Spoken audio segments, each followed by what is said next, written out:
Risma pindah ke Jakarta untuk jadi kepala pengatur lalu lintas itu. Kan jadi menurunkan derajat. Keresahan publik tidak bisa disalurkan karena tidak ada figur oposisi. Pengkritik banyak, pers mengkritik, tapi itu kan orkestrasi ini mesti dipimpin oleh figur yang betul-betul punya potensi untuk menghasilkan program alternatif terhadap kemungkinan gagalnya program pemerintah. Jadi seolah-olah sekarang pemerintah anggap kita nggak akan gagal, oposisi tidak bekerja.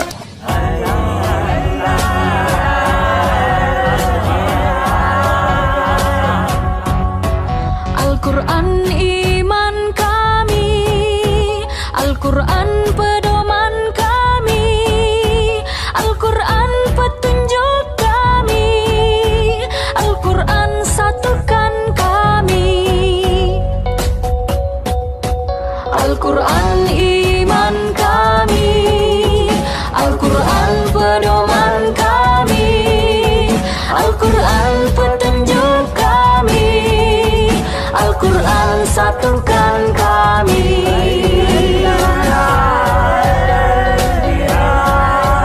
Aksi bela Islam, aksi bela Islam, aksi bela Islam, Allah Allahu Akbar.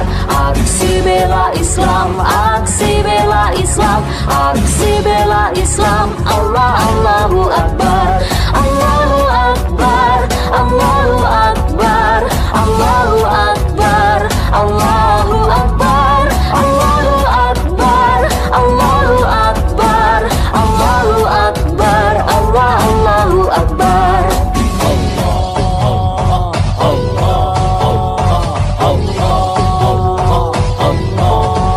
Al-Quran iman kami, Al-Quran pedoman kami, Al-Quran petunjuk kami, Al-Quran satukan kami. Al-Quran iman kami, Al-Quran pedoman kami, Al-Quran petunjuk kami, Al-Quran satukan kami.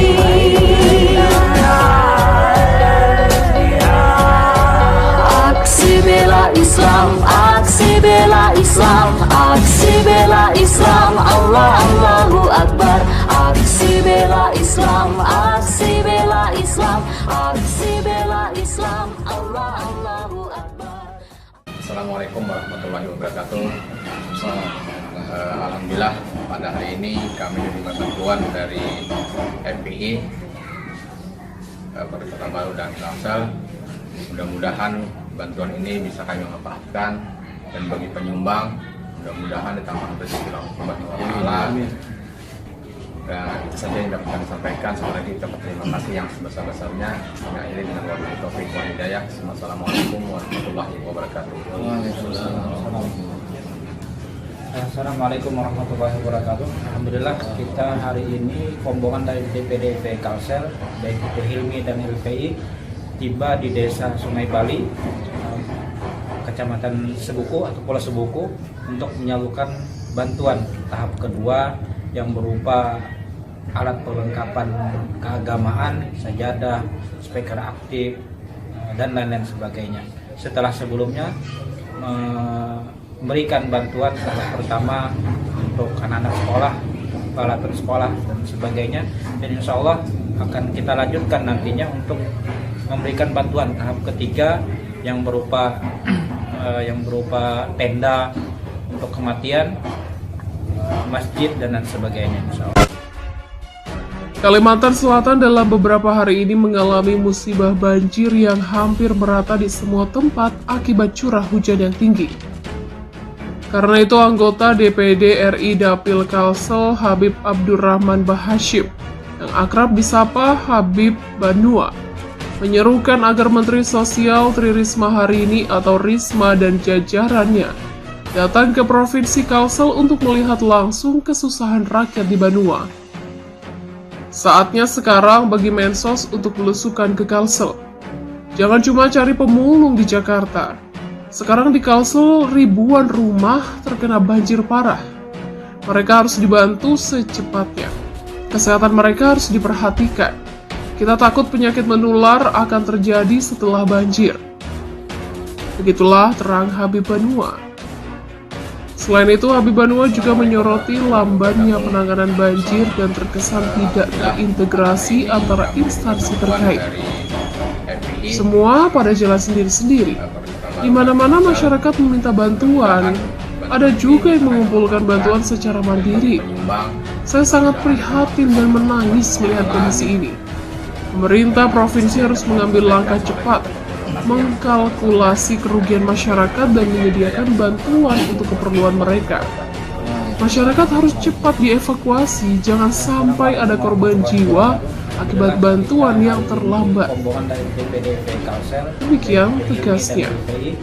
Tiba di desa Sungai Bali. Menteri Sosial Tri Risma hari ini melakukan rapat kerja perdana dengan Komisi 8 DPR RI di Kompleks Parlemen Senayan. Dalam raker tersebut, sejumlah anggota Komisi 8 mempertanyakan bahkan mengkritisi soal aksi belusukan Risma di DKI Jakarta.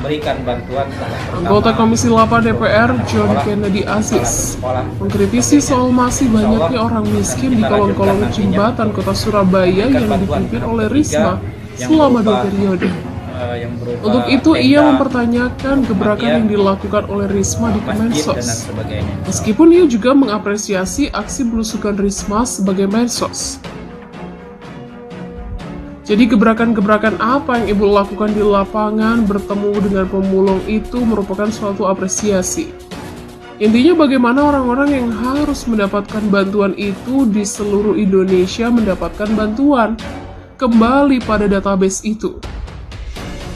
Demikian, jelas politikus Partai Golkar tersebut. Kemudian anggota Komisi 8 lainnya, Rudi Hartono, juga ingin memberi saran kepada Risma.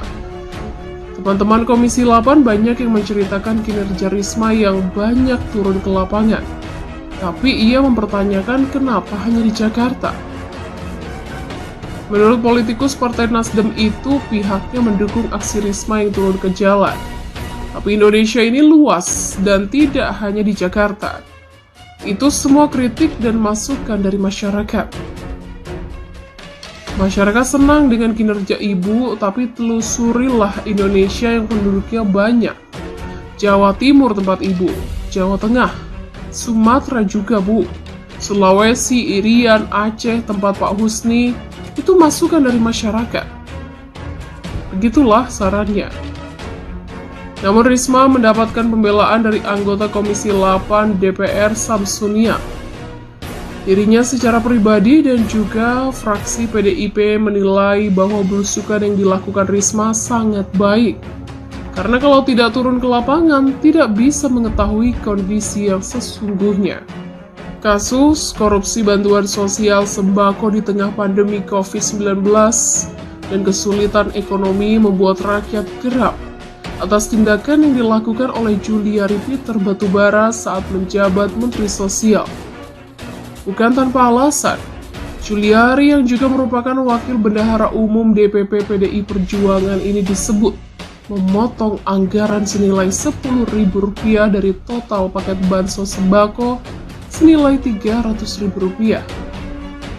Hal itu merupakan data yang disampaikan oleh Komisi Pemberantasan Korupsi saat menetapkan Juliari dan 4 orang lainnya sebagai tersangka kasus dugaan suap bansos COVID-19 berupa sembako untuk wilayah Jabodetabek 2020. Dengan terungkapnya perbuatan rasuah yang bisa dianggap prestasi bagi pimpinan KPK era Firly Bahuri dan kawan-kawan ini, membuat keresahan masyarakat khususnya warga Jabodetabek. Seolah-olah benar karena banyak masyarakat yang membutuhkan tidak mendapat bantuan. Bahkan banyak masyarakat yang mengeluhkan kualitas bansos sembako selama masa pandemi di 2020. Lebih mengejutkan lagi, adanya temuan dari masyarakat anti korupsi Indonesia yang mengungkapkan bahwa sembako yang diterima masyarakat hanya senilai Rp188.000 per paket sembako. Artinya terdapat selisih sebesar 112.000 per paket sembako dari anggaran yang disediakan pemerintah. Temuan Maki ini sekaligus sebagai barang bukti yang diserahkan oleh Koordinator Maki, Boyamin Saiman, kepada KPK. Selain selisih harga, diduga terdapat selisih kualitas isi barang. Di antaranya kualitas beras yang bau apek dan sebagian warna kuning atau hitam. Sarden ikan lebih banyak berisi air dan ikannya sedikit. Itulah ujar Boyamin. Isi sembako dari goodie bag warna merah itu terdiri dari minyak goreng Rose Brand 2 liter dengan harga sekitar Rp22.000. Susu Indomie full cream berat 400 gram dengan harga sekitar Rp44.000. Lisin kelapa hijau ember berat 600 gram dengan harga sekitar Rp30.000. Kemudian sarden Vitan berat 155 gram sebanyak 2 buah kaleng dengan harga sekitar Rp12.000. Dan beras 10 kg dengan harga sekitar Rp80.000. Sehingga total sembako yang diperkirakan Maki adalah sebesar Rp188.000 per paket sembako yang diterima warga Jabodetabek. Sementara itu, dalam laporan majalah Tempo, Badan Pengawasan Keuangan dan Pembangunan telah melakukan audit dan menemukan dugaan penggelembungan anggaran pembuatan goodie bag bertuliskan bantuan Presiden RI melalui Kementerian Sosial. Kelebihan pembayaran dalam pengadaan goodie bag sebesar Rp6,09 miliar. Berdasarkan pemeriksaan pengadaan 7,07 juta paket senilai Rp2,27 triliun dalam program penyaluran tahap 1 sampai tahap 4. Pengadaan goodie bag itu sempat menjadi perbincangan setelah adanya investigasi yang dilakukan Tempo. Perusahaan yang menggarap proyek goodie bag bansos sembako adalah PT Sritex atau Sri Rejeki Isman Tbk yang mendapatkan proyek tersebut atas rekomendasi dari putra Presiden Joko Widodo atau Gibran Raka Buming Raka. BPKP juga menyebut bahwa Kementerian Sosial telah menggelontorkan 22,8 juta paket bansos sembako dalam 12 tahap selama April hingga Desember 2020. Jika disandingkan dengan temuan Maki, maka anggaran Rp300.000 per paket sembako yang disunat bisa mencapai Rp2,5 triliun. Nilai tersebut setara dengan 2 kali anggaran pembangunan stadion terbaik dan termegah kedua yang ada di Indonesia setelah Stadion Utama Gelora Bung Karno. Stadion yang dimaksud adalah Stadion Papua Bangkit atau Stadion Lukas NMB yang dibangun untuk menyambut penyelenggaraan PON 20 Papua yang terletak di Kampung Harapan, Distrik Sentani Timur, Kabupaten Jayapura, Papua. Kasus korupsi bantuan sosial sembako di tengah pandemi COVID-19 dan kesulitan ekonomi membuat rakyat geram atas tindakan yang dilakukan oleh Juliari Peter Batubara saat menjabat Menteri Sosial. Bukan tanpa alasan, Juliari yang juga merupakan Wakil Bendahara Umum DPP PDI Perjuangan ini disebut memotong anggaran senilai Rp10.000 dari total paket bansos sembako senilai Rp300.000. Hal itu merupakan data yang disampaikan oleh Komisi Pemberantasan Korupsi saat menetapkan Juliari dan 4 orang lainnya sebagai tersangka kasus dugaan suap bansos COVID-19 berupa sembako untuk wilayah Jabodetabek 2020. Dengan terungkapnya perbuatan rasuah yang bisa dianggap prestasi bagi pimpinan KPK era Firly Bahuri dan kawan-kawan ini, membuat keresahan masyarakat khususnya warga Jabodetabek seolah-olah benar karena banyak masyarakat yang membutuhkan tidak mendapat bantuan. Bahkan banyak masyarakat yang mengeluhkan kualitas bansos sembako selama masa pandemi di 2020. Lebih mengejutkan lagi, adanya temuan dari Masyarakat Anti Korupsi Indonesia yang mengungkapkan bahwa sembako yang diterima masyarakat hanya senilai Rp188.000